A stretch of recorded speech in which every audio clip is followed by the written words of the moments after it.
Hello, and my name is Douglas Conrado, and today we're going to show you how to establish an empire. Now, before we start, this is illegal. Don't do any of this. This is terrorism. If you are, use them for video games, not real life. Please, I'm begging you. Alright, now let's start this. Now, first things first. You need support from the people. People are your driving force. Without people, you got nothing. As this quote from Choi Kwang and King Wei, basically, basically summarizing it, you have to be good with them and help them be better, but not so much hurt them. You hurt them, you're gonna lose your driving force. Now, there's two parts of creating. After you rally the people, you have two parts to it, which is an economy and power. You have to establish both of these if they're not already. And basically, why? Well, without money, you don't have power. Without power, you don't have money. You need money to have power, and you need power so you can, focus on making money. Step two, you gotta have territories. Now, in most cases, you're already gonna have a territory established, whether you're in a city or town or whatnot. But you have to keep in mind how far the territory goes, how many people live in it. You basically have to have the whole logistics of everything and everybody that lives there.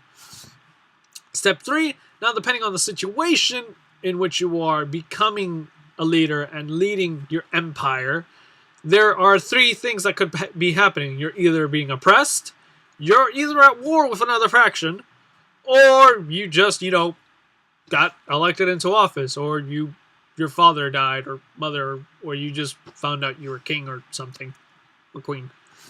So, let's say if you're oppressed, what you gotta do is you gotta fight for freedom. You gotta mass up in secrecy and hit everybody in their choke points. That's right, you gotta attack decisively. You can't let anybody standing. You go in, you go out.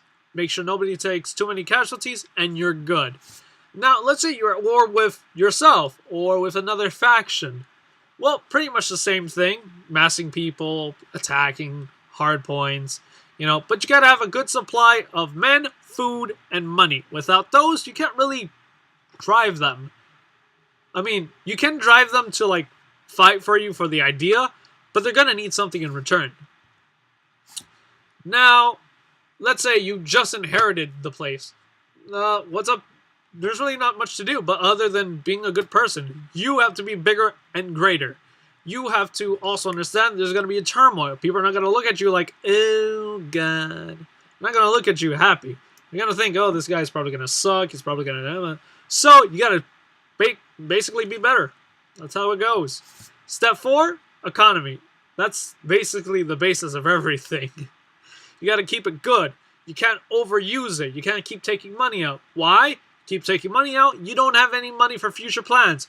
In which case, your empire will be broke and beep, you're dead. Nothing. End of story. Bye-bye, Seeliger. Step 5, you gotta keep on growing. You gotta keep on expanding. You gotta look for areas with lots of food and strategic value to it. Either look for a river or places that can grow crops. Or between a mountain pass, making it defensive, yet also making it good for growth and whatnot. Now remember, a wise man in times of peace prepares for war. Why? Because war is inevitable. Without peace, there cannot be war. Without war, there can never be peace. So, always have a few armies ready, in case of anything, because you never know what might come down. Now war. War never changes. What does it mean by that? There's going to be a lot of bloodshed. A lot of people are going to die from this. So, but please, don't go for war. Try to look for peace. Try to find diplomatic solutions. But if fighting is really the only option you have, then by all means, go for it. But remember, the longer the war, the more costly it is. So keep that in mind. Now, let's say...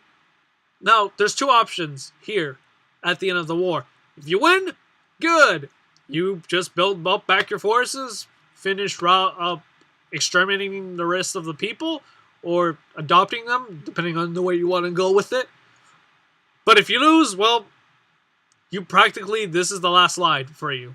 There's nothing else for you. Meh, what can I say? Now, step 6.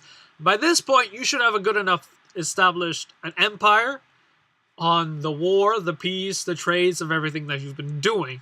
But never rest. There's always something going to happen. Always something political, something internal, or external. So always have armies, always be prepared, and watch out for your own life because corruption is a horrible thing to deal with. Make sure you take care of that immediately. Now, remember, when it comes to having generals, diplomats, agents, you gotta remember, everyone has a price, anyone can die, and most of them would probably want to see you dead. So, be careful. If they're disobeying, if they're not doing good, you head them off. You kill them. That's it. There's no arguing. Why? Why are you gonna need them if all they give you is failure? Just saying.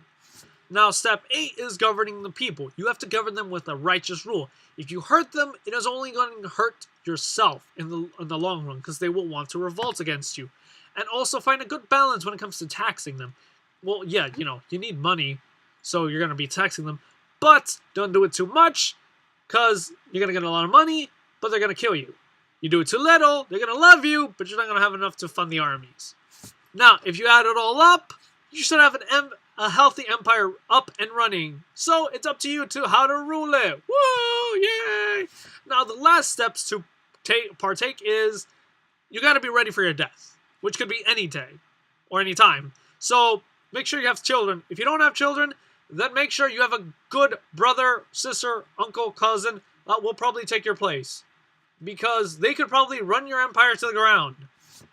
Now, by this time, you're dead. Ha ha ha ha ha. There's nothing left for you because you're dead. So, what to do now? The afterlife sucks.